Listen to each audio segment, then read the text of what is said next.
이렇게 저희들을 좋은 날씨 속에 또 이렇게 좋은 장소에서 하나님의 말씀을 공부하게 해주신 것 감사합니다.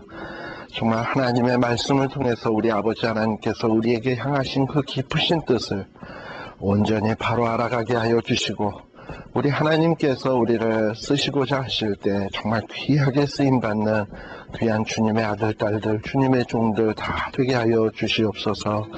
오늘 여러 가지 교통이 불편한 관계로 지금 많은 사람 못 오고 있는데, 오는 발걸음 인도하여 주시고 오늘 이 시간도 복되게 하여 주시옵소서. 예수님 이름으로 기도드립니다. 아멘. 오늘은 우리 이제 누가복음을 하려고 그래요. 네.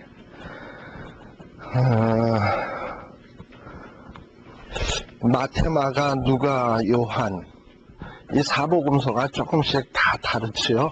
그래서 우리가 그 다른 맛을 좀 느껴가면서 읽는 것이 지금 우리 공부하는 포인트인데요. 마태 하면은 주로 하나님이, 우리 예수님이 메시아다, 유대인들이 그토록 기다려왔던 메시아다라는 것을 강조하기 위함입니다. 메시아이시면서 왕이시다라는 것을 강조하는 것이 마태복음입니다. 왜 그랬냐? 유대인들이 오신 예수님을 메시아로 생각지 않았거든요. 먼 나사렛에 좋은 것이 날 수 있겠냐 하면서 예수님을 진정한 어떤 구세주로 메시아로서 인정치 않았어요. 그것을 답답하게 여긴 마태는 내가 예수님의 일생을 진정한 메시아다라는 것을 가르치기 위해서 이 복음서를 써야 되겠다 생각을 하고서는 이 마태복음을 기술을 했는데, 그래서 예수님의 행적마다 항상 후렴kum처럼 따라오는 말이, 예수님이 이렇게 행하신 것은 선지자의 하신 말씀을 이루려 하심이라. 다시 말하면 선지자가 예언한 바로 그분이다 라는 것을 강조하는 데 마태복음의 특성이 있다 그랬습니다. 그 다음에 마가복음인 경우에는 어떠하냐? 마가복음인 경우에는 이 마가복음은 이방인들에게 주신 말씀인데요. 이방에 사는 크리스찬들, 이런 사람들에게 주신 말씀인데, 그 이방인들의 그 당시 말씀을 받을 때 상황이 편안한 상황이 아니었어요. 참 힘들고 어려운 상황이었어요. 그러다 보니 이 많은 사람들이, 우리가 하나님을 믿으면, 그리고 하나님의 아들을 구세주로 섬기면은 뭔가 우리의 삶이 달라지고 복되고 편안하고 정말 풍성한 삶을 누려야 되는데 왜 이렇게 힘드냐? 과연 예수님이 하나님의 아들 맞냐? 하는 여기에다가 굉장히 회의적인 생각을 갖게 되었거든요. 그런데 마가가 예수님은 하나님의 아들 맞다. 그러나 예수님께서도 이 땅 위에 종으로 오셨고 또 종의 사역을 다 감당할 때에 빌립보서에 나오듯이 하나님이 지극히 높여서 정말 하나님의 우편에 앉으시고 만물을 그 발 아래 무릎 꿇게 하시는 거다. 따라서 너희들의 삶도 비록 하나님의 아들 예수 그리스도를 믿지만은 이 땅 위에서 살 때 어려움도 있을지 모르지만 그런 삶들 속에서 정말 주님이 종으로 섬기셨던 것처럼 너희들도 종으로 섬기는 그런 정말 섬기는 삶을 살다가 주님과 함께 그 영광스러운 자리에 올라갈 테니 박해나 어려움을 결코 두려워 말아라 라는 이런 뜻으로 주신 말씀이 마가복음인 것입니다. 자, 그러면은 오늘은 이제 누가복음인데요. 이 누가복음은 어떠한가 하는 것을 우리 함께 살펴보려고 합니다. 자, 우리가 성경을 어떤 성경을 읽을 때 이 성경은 누가 썼나, 언제 썼나, 왜 썼나, 무엇 때문에 썼나, 어떻게 썼나, 이런 것들을 살피는 게 굉장히 중요하다 얘기했습니다. 이 누가복음은 누가 썼다고요? 오늘 나눠드린 프린트에 보니까 누가 썼다고요? 누가가 썼어요. 누가가 썼는데 우리 신약 성경에서는 누가가 쓴 것이 누가복음만 있는 것이 아니에요. 누가복음하고 사도행전을 누가가 썼어요. 그래서 이 누가가 썼는데 여러분들이 알다시피 누가는 예수님의 12 제자 가운데 포함이 안 됩니다. 그러니 아마도 이 누가는 예수님의 3년 공생회 하실 때에 같이 따라다녔던 인물이 아닐 거예요. 그러니까 주님의 모습을 직접 보았거나 주님이 하시는 말씀을 직접 들었거나 이런 직접적인 경험이 없는 사람이에요. 그러니까 이 누가는 간접적으로 예수님을 알게 되고 경험하게 된 사람이거든요. 특별히 여러분들이 성경 누가복음 1장 1절에서부터 3절을 펴놓고 한번 이렇게 보세요. 이 누가는 뭐라고 얘기하냐면은 지금 이 데오빌로라고 하는 각하에게, 이 데오빌로에 대해서는 조금 이따 설명하겠습니다만은, 이 데오빌로라고 하는 사람에게 내가 편지를 써보는 게 좋을 줄 알고 지금 내가 이렇게 글을 쓰는데, 나는 어떤 예수님에 대해서 이전서부터 많은 기록들이 있는 것을 알고 있고, 그것을 아주 근원에서부터, 아주 정말 밑바닥에서부터 샅샅이 다 살펴봤다. 예수님에 대한 기록들을. 또 전해져 내려오는 이 구두로, 말로써 전해 내려오는 어떤 예수님에 대한 이야기도 아마 누가는 다 열심히 연구했던 것 같습니다. 그걸 다 듣고 종합하고 그래가지고, 그리고서는 그렇게 다 종합을 하고 가만 생각해 보니까, 내가 이 데오빌로라고 하는 사람에게 이런 예수님의 생애에 대해서 좀 뭔가 체계적으로 차례대로, 성경에 나오면 차례대로라고 되어 있습니다만, 차례대로 내가 한번 좀 정리를 해서, 들어오세요. 정리를 해서 전해줄 필요를 느꼈다 해가지고, 이 예수님의 일생에 대해서 잘 정리를 해가지고 기록해서 보내게 됩니다. 바로 그것이 누가복음이에요.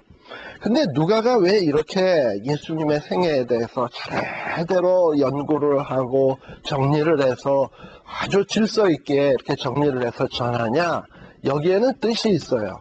이 누가는 누가복음만 기록한 게 아니라 또 사도들의 행적, 사도들의 행적은 또 누굽니까? 뭐 베드로의 행적이라든지 또는 바울의 행적이라든지 또 기타 여러 사도들이 복음을 전한 어떤 그 기록들을 또 잘 정리를 한 것이 그 뭐라고요? 사도행적. 그러니까 예수님의 행적과 사도의 행적, 다시 말하면 예수님이 이 땅에 오신 때로부터 어떤 초대 교회가 설립되기까지의 어떤 그런 과정들을 잘 정리해야 될 필요성을 누가가 느낀 거예요. 왜 그러냐? 이제 이 누가가 복음서를 쓸 당시에 많은 신자들이 점점 많아지게 되었거든요. 그 중에는 초신자도 있고, 기독교에 대해서 전혀 알지도 못하고, 뭐 예수님에 대해서 처음 들은 사람도 많고, 뭐 이렇단 말이죠. 그런데 이런 사람들에게 어떤 복음에 대한 중요한 지식을 가르쳐야 되겠는데, 뭔가 제대로 정리된 게 없어. 뭐 이렇게 소문으로 들려오고, 뭐 이렇게 복음서 있긴 한데, 뭔가 이렇게 좀 체계적이지를 못한 것 같아. 그래서, 주님이 누구신지, 그리고 주님으로 말미암아 세워진 교회가 무엇인지, 이런 것들에 대해서 어떤 주님에 대한 역사와 기독교에 대한 역사, 다시 말하면 이 기독교에 대한 기초적인 지식 있잖아요. 이 기초적인 지식을 확증하고 사람들에게 확실하게 가르쳐주고, 그리고 그 지식이 조금 있는 사람은 더욱더 풍성하게 보충시켜주기 위해서 지금 이 누가복음과 사도행전을 기록하고 있는 거예요. 이런 면에서 이 누가는 어떤 주님의 생애에서부터 초대교회 설립에 이르기까지 역사를 차례대로 잘 정리했다는 의미에서 누가는 역사가로도 볼 수 있습니다. 기독교 역사가, 기독교 설립, 교회사가, 어떤 역사가로도 볼 수 있고, 그리고 그렇다고 해서 이 누가는 뭐 단순히 역사만을 쓰려고 했냐, 기독교 교회가 어떻게 설립되었냐, 뭐 기독교 역사가 어떤 과정을 거쳐서 이루어졌냐, 이걸 뭐 자세히 정리해 놓는 것만이 목적이 아니에요. 그거를 통해서 우리가 기독교에 대해서, 주님에 대해서, 교회에 대해서 알아야 할 신학적인 내용을 잘 소화시켜서 정리해 준다는 의미에서 누가는 한편으로는 역사가이지만 또 한편으로는 신학자라고도 우리가 볼 수 있는 겁니다. 오늘 나눠드린 프린트의 네 번째 줄인가 세 번째 줄에 나와 있죠. 그래서 이 누가복음에 나오는 서문 1절에서부터 3절에 나오는 이야기, 내가 모든 기록들을 다 낱낱이 살폈다. 그리고 차례대로 정리할 필요를 느꼈다. 그래서 차례대로 정리해서 쓴다 한 것은 비단 누가복음만에 해당된 게 아니라 누가복음과 사도행전을 다 다 망라해서 쓰는 거예요. 그러니까 어떻게 보면 누가복음 1장 1절에서부터 3절에 나오는 내용은 누가복음과 사도행전, 물론 중간에 요한복음이 껴져 있긴 합니다만 누가복음과 사도행전 모든 것에 대한 서문이다라고 이렇게 생각을 하면 될 거예요. 특별히 여기 제가 기록에도 써놨습니다. 아마 고대 사회에는 어떤 사람들이 글을 쓸 때 이 책의 분량이 많아지잖아요. 물론 여러분들이 볼 때 아예 뭐 누가복음 이건 뭐 얼마나 된다고 또 사도행전 얼마나 된다고 할지 모르지만 당시는 지금처럼 이렇게 얇은 종이에다 쓴 게 아니에요. 쓰면은 무슨 양피지에다 쓰든지 아니면 두툼한 파피루스라고 갈대잎 같은 거를 차곡차곡 이렇게 포개가지고 이렇게 눌러가지고 만들어 놓은 종이 있잖아요. 그런 거 한 10페이지만 놔도 이만큼 쌓일걸? 그런 종이에다 싸놨기 때문에 현재의 이 누가복음과 사도행전을 다 합쳐놓으면 그런 어떤 파피루스나 양피지에다 써놓은 거 해놓으면 굉장한 분량이 될 거예요. 그러니까 이거를 한 분량으로 만들지 못하고 둘로 나눈 거지. 예수님의 생애편, 교회편. 그렇게 둘로 나눴어요. 그래서 이렇게 둘로 나누고, 그러나 둘로 나눴으면 1권, 2권 아닙니까? 그럼 보통 1권, 2권이 있으면은 서문은 어디에다 쓰냐? 두 권에 대한 전체의 서문은 보통 1권에다 쓰는 게 보통 이 관리란 말이지. 그런 면에서 누가복음 1장 1절에서부터 3절에 나오는 것은 누가복음과 사도행전의 망라한 서문이다 라고 이야기를 할 수 있어요. 그래서 사도행전 1장 1절에도 여러분들이 보게 되면 뭐라고 되어 있냐면 사도행전 1장 1절에 보면 누가가 뭐라 그러냐면 내가 먼저 쓴 글에는 이라는 말이 나와. 사도행전 1장 1절에 보면 그럼 사도행전에 내가 먼저 쓴 글, 이 먼저 쓴 글이 뭡니까? 누가복음. 그래서 이 사도행전 1장 1절은 이 전체적인 서문은 누가복음에 있지만 또 부차적으로 서부 서문, 이제 제2권을 시작하는 서문. 그래서 제2권이 1권과 좀 연관이 있다는 것을 암시하기 위해서 먼저 쓴 글, 또 지금 쓰는 글. 하고 이렇게 구분을 두지만 저자는 나다라는 것을 밝히는 거 아니겠어요? 그리고 먼저 쓴 거 지금 쓰는 걸 하면서 뭔가 두 책이 연관이 있음을 은연중에 암시하고 있는 겁니다.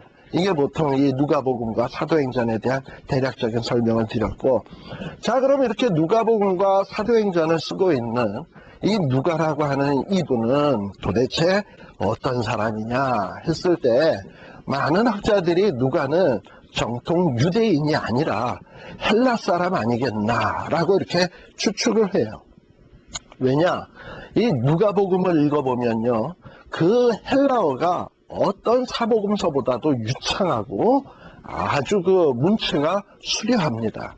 그런 면에서 이 누가는 어떤 유대인이라기보다는 헬라 사람인 것 같다. 그러니까 이방인이면서 예수를 믿은 사람. 바로 그런 것 같아요. 그럼 누구에게 예수를 믿었을까? 누구를 통해서 했을 때 누굴까요? 짐작컨대 바울을 따라다녔으니까 바울 아니겠습니까? 아마 바울을 통해서 예수를 믿게 된 것 같고, 또 바울을 통해서 예수님에 대한 이야기, 또 어떤 이 기독교에 대한 어떤 깊은 진리에 대해서 많은 깨우침이 있었던 사람인 것 같습니다. 그리고 이 누가의 직업은 뭐냐라고 했을 때 이 골로새서 4장 14절에 보면 누가의 직업을 짐작해 주는 말이 나오는데 누가는 의사다. 아마 의사였던 것 같아요. 그래서 이 누가복음을 읽다 보면 어떤 참 이 의사만이 할 수 있는 어떤 그런 표현들이 참 많이 나옵니다. 다른 사복음서보다 어떤 병을 고칠 때도 그 병에 대한 병명이라든지 증세에 대해서 아주 구체적으로 누가복음은 기록하고 있어요. 그럴 수 있는 이유가 어디 있냐? 의사니까, 아니까. 그래서 이 누가복음은 좀 이런 누가는 직업이 의사였고, 또 의사다 보니까 뭐 보통 사람이겠습니까? 지금도 의사가 되려면 공부 많이 해야 되잖아. 그러니까 꽤 학문적으로도 훈련을 받은 사람이고 학문적 깊이도 많이 있었던 그런 사람인 것 같습니다. 그리고 이 누가가 의사이다 보니까 바울에게는 굉장히 많이 도움이 됐던 것 같아요. 여러분들 우리 알다시피 바울이 이 전도여행 다니면서 자기가 얼마나 고생했나. 굶었고 40에 감한 태장에 3번이나 맞았고 감옥에 갇히고 뭐 그냥 풍랑의 위험, 도적의 위험. 그러니 아마 바울이 맞고 또 굶고 했으니 병들고 다치고 하는 일도 비일비재했을 거예요. 그런데 그런 것들을 누가 옆에서 주치의로서 잘 도왔냐? 누가? 이 누가가 그랬어요. 그리고 모든 제자들이, 바울의 제자들이 다 바울을 떠나갈 때에도 누가는 끝까지 이 옥중에서 이 바울을 도왔던 인물이었습니다.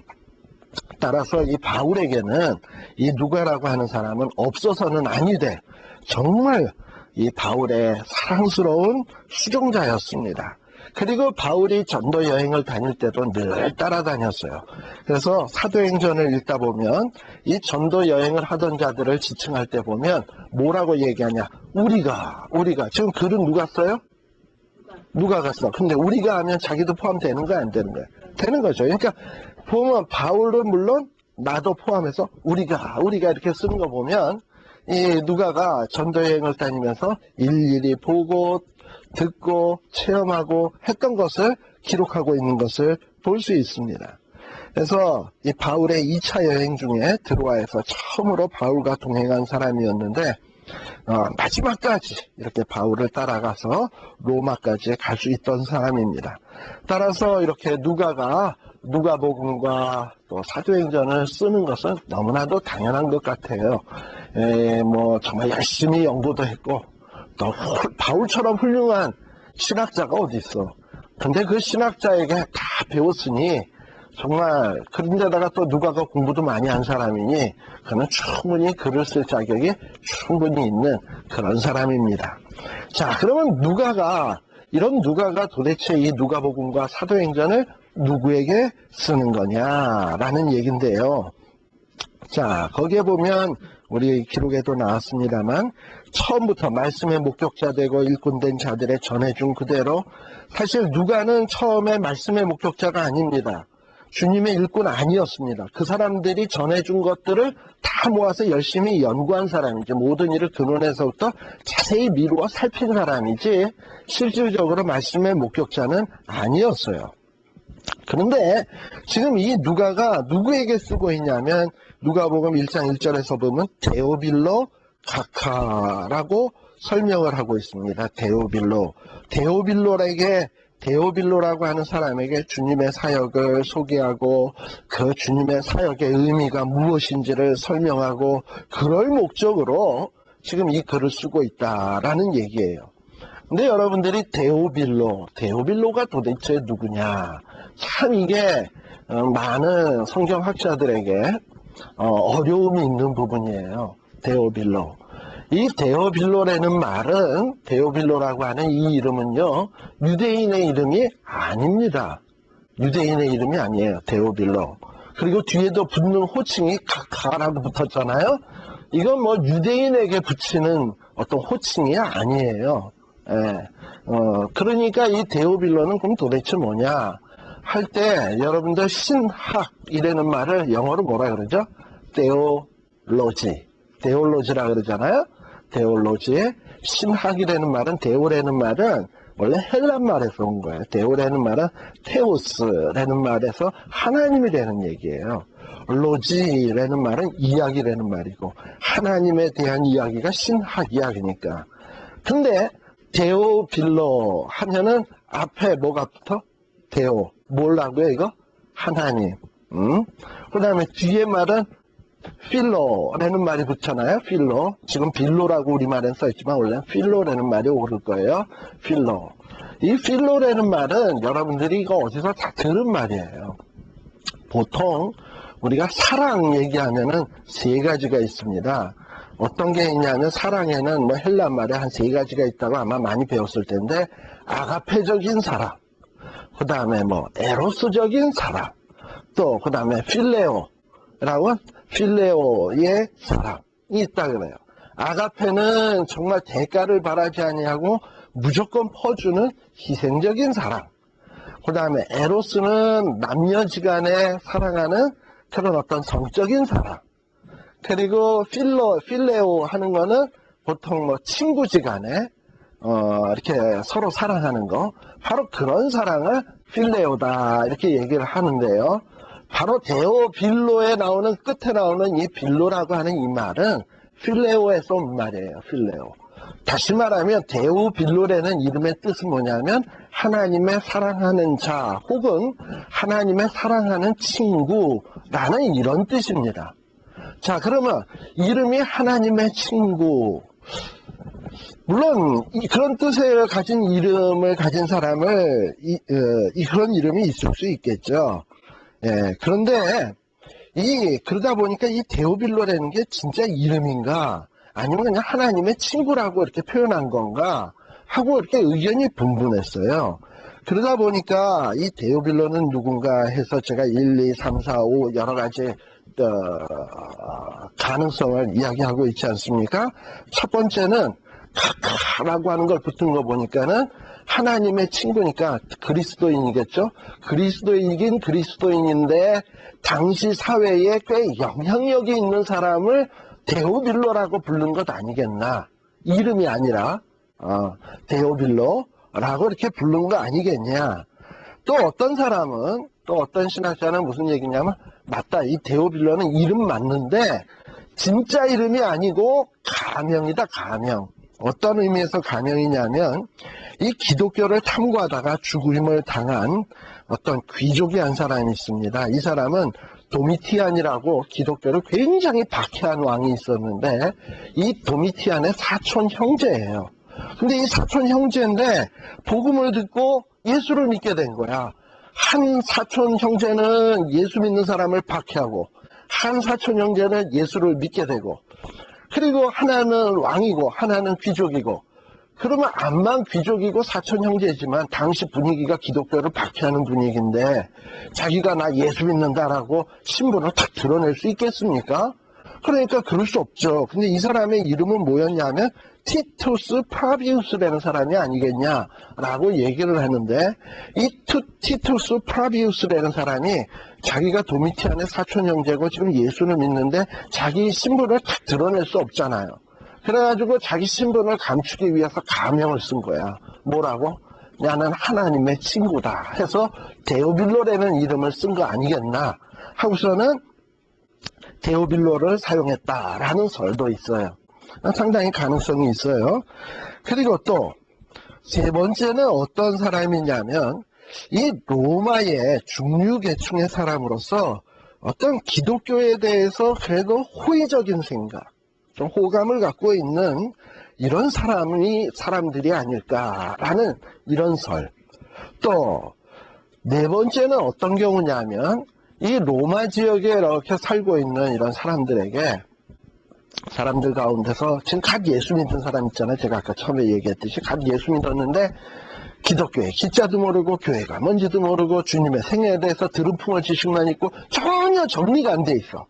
그러니까 이런 사람들을 다시금 교리문답을 좀 시켜야 될 것 같아. 기독교에 대한 기본 교육. 그래가지고 그런 사람들이 하나님의 친구들 아닙니까? 각 예수 믿기 시작했으니까 그런 사람들을 지칭하는 말이 아니겠나.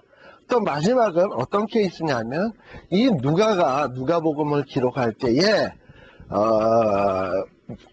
누가복음을 기록할 수 있도록 어떤 그 후원금을 지원한 사람이 아니겠나.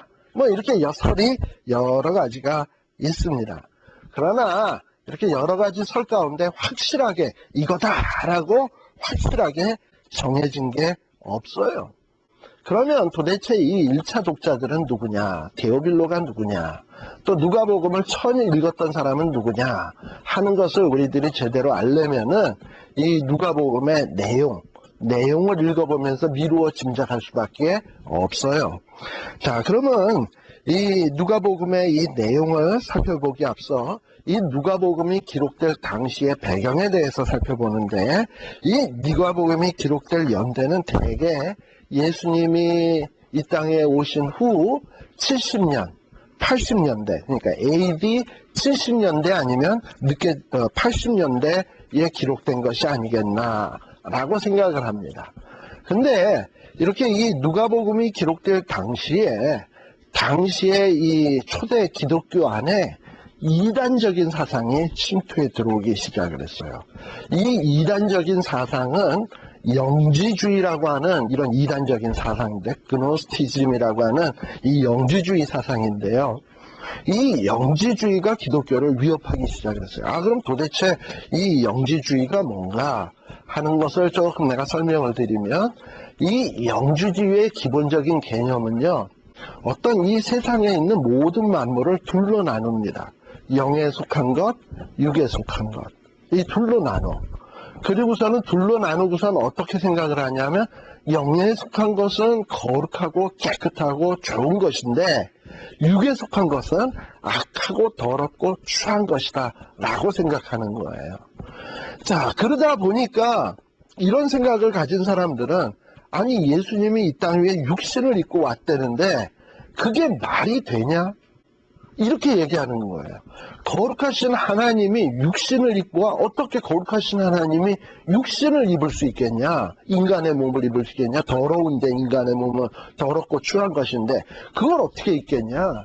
그거는 잘못된 거다. 예수님이 하나님 맞는데, 하나님의 아들 맞는데 그분이 육신을 입게 온 게 아니라 아마도 예수님이 이렇게 영으로 오셨는데 사람들이, 그 제자들이 하도 예수님을 사랑하다 보니까 눈에 콩깍지가 끼어가지고 예수님을 육신을 입은 것으로 착각한 것 아니겠냐, 뭐 이러고 얘기를 하는 거예요. 그러다 보니 당시에 이 영지주의 영향으로 말미암아 예수님의 인성, 예수님이 참 하나님의 아들이다라는 것을 부인하기 시작하는 사람들이 생겨나기 시작을 한 거예요. 이거 굉장히 큰 이단이거든요. 근데 이 누가가 보니까 이런 이단들이 생겨나면 안 되는데 내가 이들의 잘못을 깨우쳐줘야 되겠다라는 생각을 누가는 당연히 하게 된 거예요. 또 누가뿐만 아니라 바울도 마찬가지겠죠. 그리고 또 하나의 이 당시에 심각한 문제는 또 뭐냐 하면 주님의 재림에 대한 문제. 이 주님의 재림에 대한 문제에 대해서 이 그릇된 신앙이 생각하기 시작을 했습니다. 자, 어떤 형태로 나타나냐 하면 첫 번째 잘못된 형태는 이런 겁니다. 주님은 이제 곧 재림한다. 아마 한 달 이내에 재림한다. 여러분들이 만일에 예수님이 한 달 이내에 재림한다 그러면 지금 어떻게 사시겠습니까?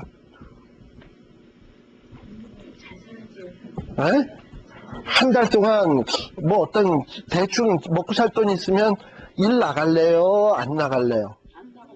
안 나가고 한 달 동안 기도만 하고 말씀만 보고 하나님 나 이렇게 이쁘게 살았어요 이럴 거죠?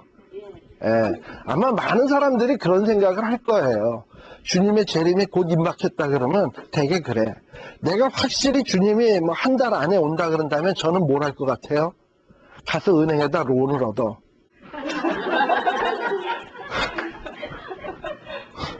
훨씬 한 1년 뒤에 갚을 수 있을 만큼 왕창 얻을 수 있을 만큼. 그러고서는 그거 막 써.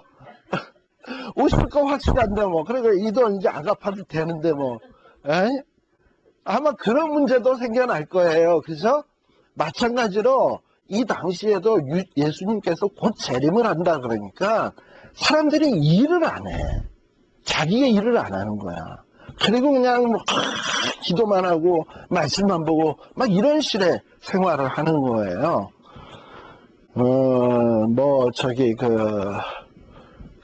전에 어디서 내가 이거 하나만 딱 기억나는데,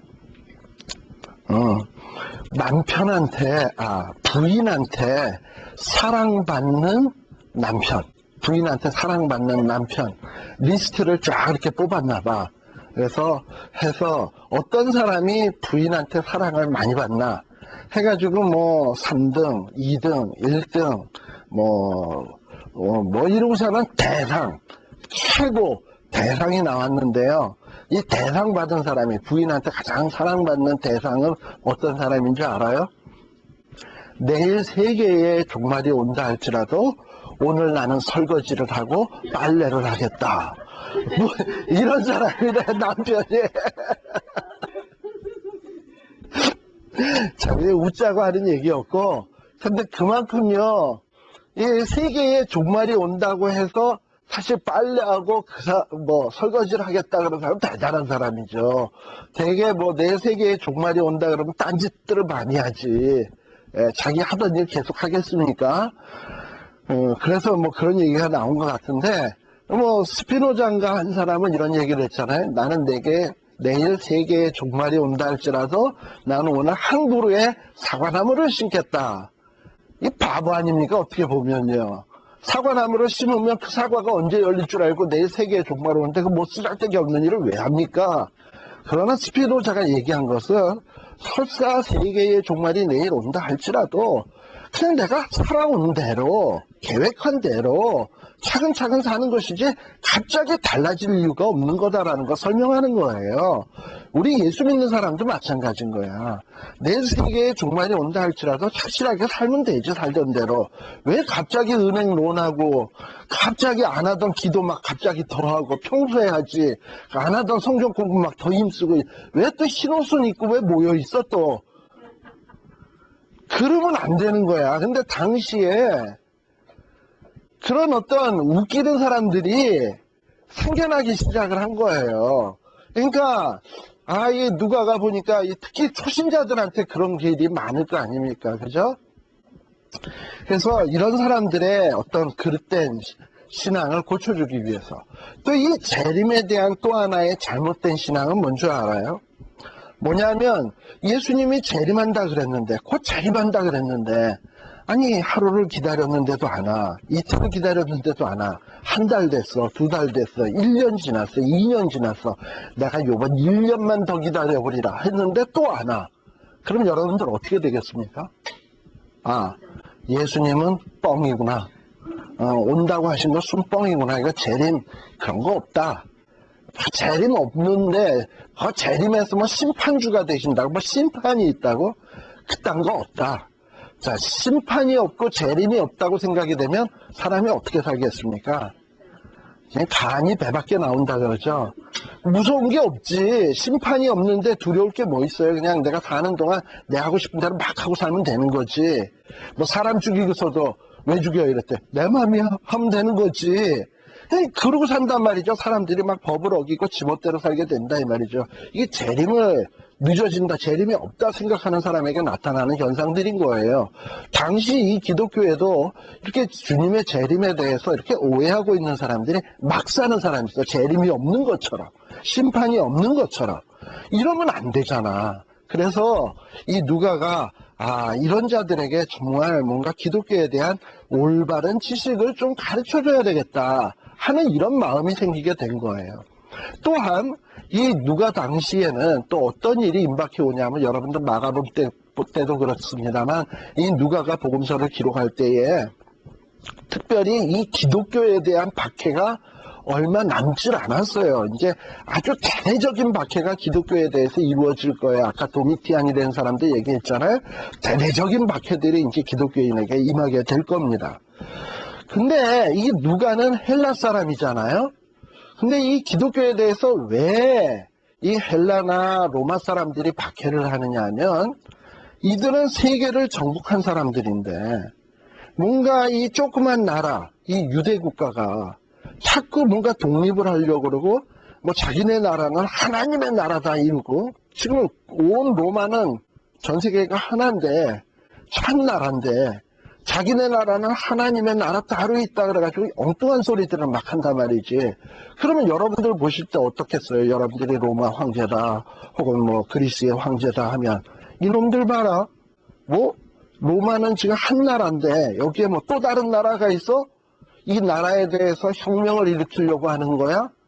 이것들 반역죄로 다스려야 되겠네? 하는 이런 마음을 갖게 된다 이 말이죠. 그런데 누가는 지금 아주 지혜로운 거예요.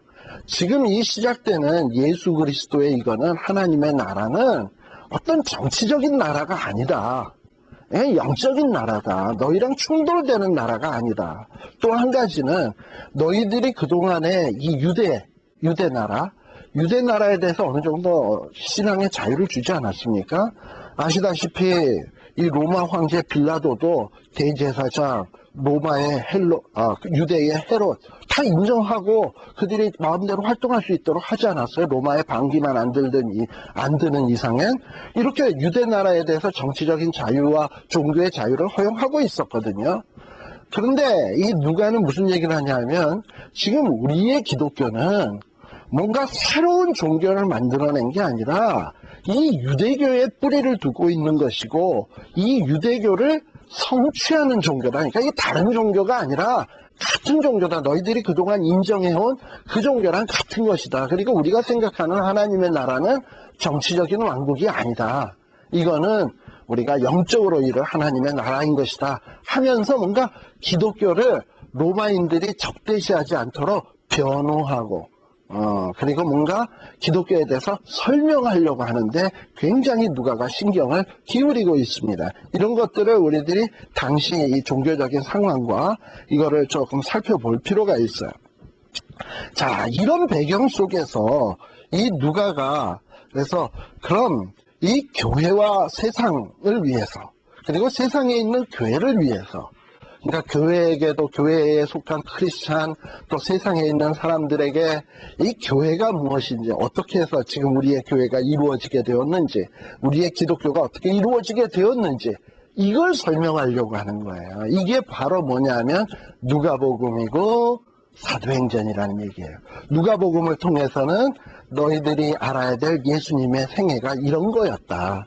그리고 그 예수님의 생애로 말미암아 세워진 교회는 이런 거다.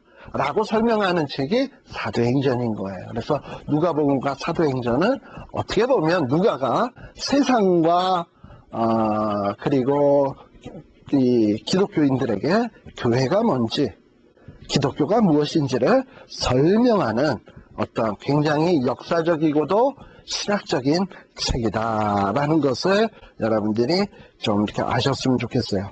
그러다 보니 이 누가복음은 상당히 많은 역사들이 기록이 되어 있습니다.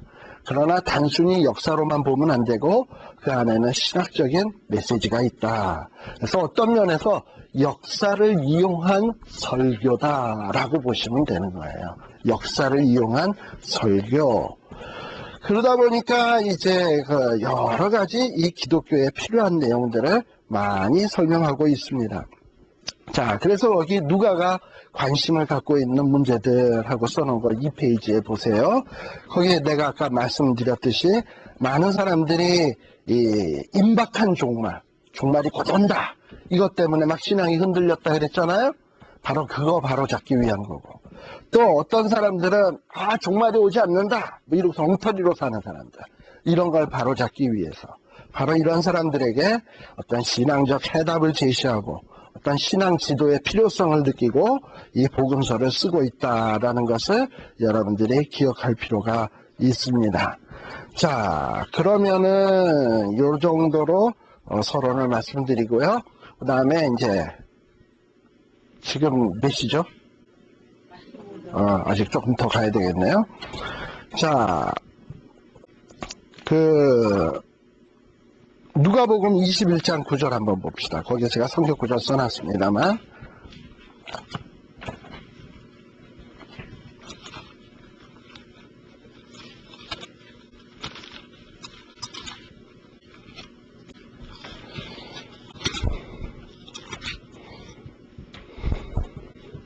자, 21장 9절, 8절, 9절을 보세요. 자, 여러분들이 잘 알다시피 누가복음 21장은요, 어떤 주님께서 말세에 일어날 어떤 도리에 대해서, 말세에 일어날 일들에 대해서 예언을 하면서 하신 말씀들입니다. 특별히 8절에 보게 되면, 가라사대, 뭘 받지 않도록 주의하라? 미혹을 받지 않도록 주의하라. 많은 사람들이 내 이름으로 와서 이르되 내가 그로라 메시아다 뭐 이러고서 와서 막 사기치는 사람들이 있단 말이죠. 그리고 또 어떤 사람은 설사 메시아라고 하진 않지만 주님의 재림 때가 갖고 왔다 이러고서는 곧 재림한다. 우리 얼마 전에 그런 일 있지 않았습니까? 1992년 10월 28일 예수님 오신다 해가지고 전부 다 하얀 옷 입고 집합하고 뭐 이래가지고 이런 일이 있었잖아요. 해가지고 뭐 때가 가까웠다 막 이러고서 유혹하는 사람들이 있을 거다라고 얘기를 했어요. 근데 그런 사람을 쫓다 보면 자기가 갖고 있는 집 다 팔고 재산 다 정리하고 뭐 그런 어떤 사이비 교주한테 다 갖다 바치고 이러고서는 아주 사람들의 신앙의 삶이 엉망진창이 돼버려. 예. 그런 일들이 생긴다 이 말이죠. 근데 이렇게 거짓 미혹시키는 사람들이 나타나도 너희들 절대 미혹당하지 마라. 정말 주님의 재림을 하려면 어떤 징조들이 있는데 첫 번째 징조는 9절에 보면 난리와 소란의 소문을 들을 때에 두려워 말라. 난리와 소란의 소문이 먼저 있고 그리고 그렇다고 해서 곧 끝이 곧 되는 게 아니야. 민족과 민족이 나라와 나라가 대적하여 일어나는 일들이 있겠고 전쟁이죠. 또 11절에 보면 처처의 지진과 기근과 온역이 있겠고 또 무서운 일과 하늘로서의 징조들이 있고 그리고 12절에 보면 예수 믿는 사람들이 많이 핍박을 당하는 일들이 생기게 되고 뭐 이런 일들이 생기고 난 다음에야 비로소 예수님이 오는 거다라는 것을 지금 설명하고 있는 거예요. 예. 그래서 이 임박한 재림론 또 재림 없다 하는 이런 잘못된 생각 이런 것들에 대해서 미혹하지 말 것을 누가는 어떤 다른 복음서보다 이런 부분에 대해서 자세하게 기록하고 있어요. 자, 그러면 이제 이런 누가복음이 이런 상황을 염두에다 두면 이 누가복음의 몇 가지 중요한 특징들이 나타납니다. 자, 그 특징이 뭐냐? 자, 이 누가복음에는요. 누가는 아까 제가 헬라인을 사용하던 이방인이라고 그랬잖아요. 상당히 교육받은 사람이라고 얘기했고요. 그러다 보니 이 누가복음서는 상당히 유창한 말로서 기록이 되어 있는데 그런 걸 우리가 어디서 알 수 있냐면 타 복음서에 없는 시 같은 게 누가복음에 많이 기록되어 있어요. 여러분들이 그 누가복음 1장 46절 같은 데 보면 시가 나와요.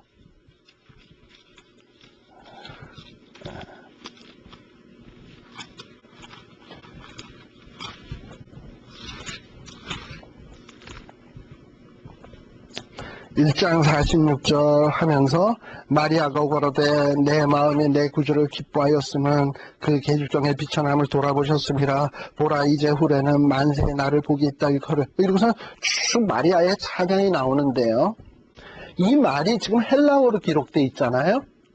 마리아가 이 말을 헬라어로 했겠습니까? 자기 나라 말 아람말이나 혹은 히브리어로 했겠습니까? 아람말, 그 당시에 쓰던 말이 아람말이니까 아람말로 하거나 아니면 히브리어로 했거나. 그런데 지금 누가는 이거를 뭘로 쓰는 거죠? 헬라말로 쓰는 거죠. 누가 이 아람말로 시를 얘기한 거를 히브리어로 시로 얘기한 거를 이거를 헬라어로 시로 옮기려면 쉬워 어려워. 헬라어를 아주 잘해야 되죠. 그러니까 이렇게 헬라어의 시로 된 것이 타복음서는 별로 안 나와요. 그런데 나와도 짧게 나와. 이렇게 긴 시를 쓸 수 있었다는 것은 그만큼 이 누가가 헬라어에 유창한 사람이에요. 그리고 이 시를 쓸 수 있다는 것은 그만큼 굉장히 학문적 깊이도 있고 문학적 소양도 있고 배운 것도 많은 사람이다. 이게 누가복음의 특징입니다. 또 두 번째 특징은 뭐냐 하면 이 누가복음에는요. 이 다른 복음에 없는 그 비유, 예수님의 비유 있잖아요. 이 비유들이 참 많이 수록되어 있어요. 이 사람이요, 어떤 선생님들이 이렇게 가르칠 때 비유를 들어서 설명하는 이유는 뭡니까?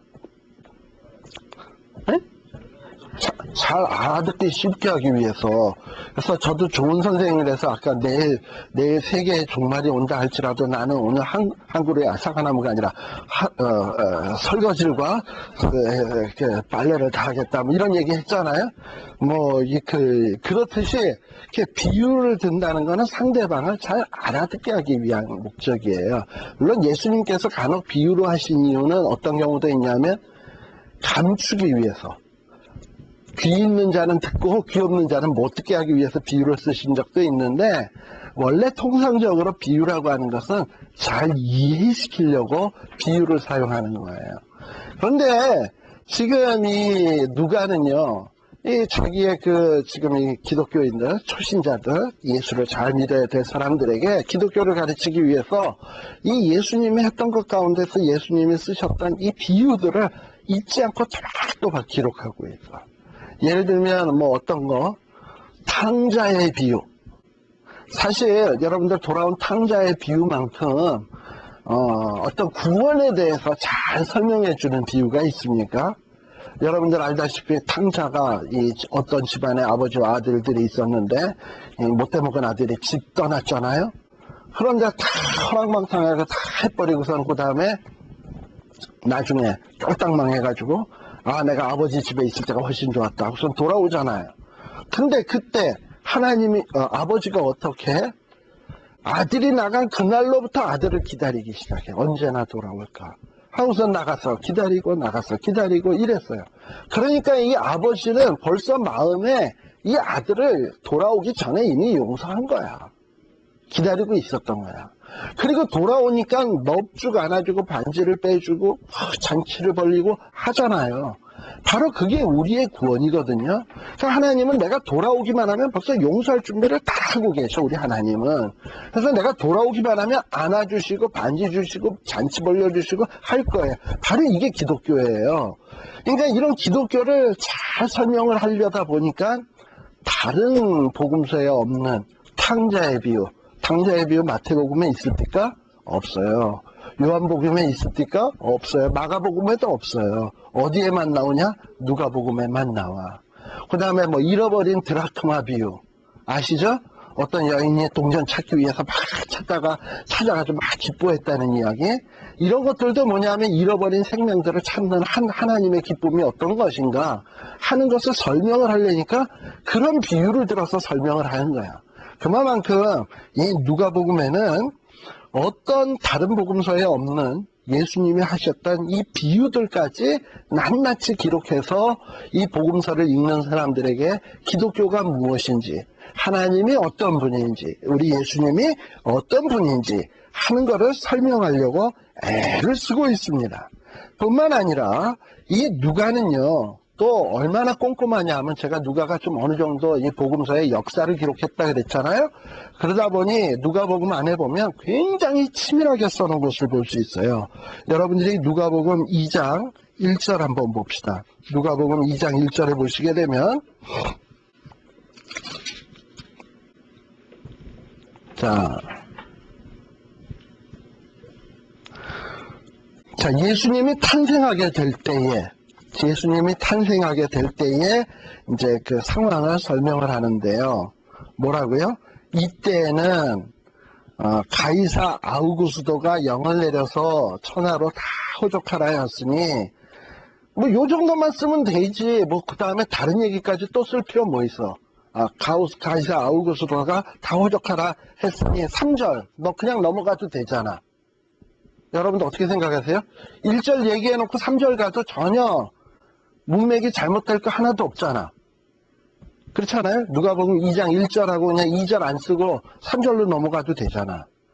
그런데 누가는 거기에다가 더 구체적으로 설명하기 위해서 이 호적은 구레뇨가 수리아에 총독되었을 때에 몇 번째 한 것이라? 첫 번째 한 것이라. 이렇게 구체적으로 언급하는 이유가 어디 있을까요? 특히 예수님의 탄생에 대해서 설명하면서. 자, 아까 제가 이 얘기 기억나시죠? 많은 사람들이 예수님에 대해서 오해한 것이 뭐냐면, 아니 거룩하신 하나님이 어떻게 인간의 몸을 입고 올 수 있냐. 인간의 몸 입고 온 거 아니다. 제자들의 눈엔 콧깍지가 써서 헛개비를 본 거다. 그러니까 예수님은 육신으로 오지 않았다. 그리고 예수님이 육신으로 오신 것을 부정하고 있어요. 자, 그러면은 만일에 예수님이 육신으로 오지 않았다고 한다면, 영으로만 와서 사람들이 헛개비를 본 거라고 한다면 2장 1, 2, 3절 이렇게 쓸 수 있어요? 없지요. 요 시점에, 요 때에 요런 일이 있었을 때 예수님이 임신이 되어가지고 요렇게 해서 이렇게 탄생했다라는 이렇게 구체적으로 누가가 쓰는 이유가 뭡니까? 예수님은 우리랑 똑같이 육신을 입고 오신 분이다라는 것을 강조하기 위함이에요. 이렇게 예수님이 이 땅에 오신 것은 구체적으로 환상으로 온 게 아니라 실제 역사 속에, 실제 땅에 인간의 몸을 빌어서 어떤 역사적인 사건 속에서 이 역사 속에 들어오신 예수님이라는 것을 설명하고 있는 거예요. 이게 누가의 특색이에요. 그러다 보니 이 누가복음의 기록은 굉장히 역사적으로 아주 꼼꼼하게 기록하고 있는 것을 볼 수 있습니다. 그래서 예수님이 그러면서도 이렇게 역사 쪽에 오신 인물이지만 예수님이 그렇다고 또 단순히 인간이냐? 단순히 인간이 아니라 그러면서도 또 하나님의 아들이다라는 걸 증명을 하기 위해서 다각적인 방법을 동원하십니다. 특별히 1장 35절 같은 데 보게 되면 천사를 통해서, 천사의 말을 통해서 예수님이 하나님의 아들이신 것을 설명해. 1장 35절, 이거 누구죠? 가브리엘 천사가 예언한 거죠. 천사가 대답하여 가로되 어떻게 해요? 성령이 내게 임하시고 지극히 높으신 이의 능력이 너를 덮으시리니 이러므로 나시파 거룩할 자는 하나님의 아들이다. 육체 입고 온다고 더러운 인간이라고 생각하지 마라. 예수님은 육체를 입고 오지만 그분은 하나님의 아들이다. 그리고 예수님은 탄생부터가 다른 것이 성령으로 잉태될 뿐이다. 그렇다고 육체가 없는 것은 아니죠. 예. 지금 분명히 이렇게 누가는 예수님이 신성을 가지시며 그러면서도 인성을 갖고 계신 하나님이신 것을 분명히 언급하고 있는 거예요. 또 뿐만 아니라 성부 하나님을 통해서 혹은 귀신을 통해서까지 예수님이 진정한 하나님의 아들이심을 이렇게 기록하고 있어요. 예. 요까지 얘기하고 잠시 쉬었다 가도록 하죠.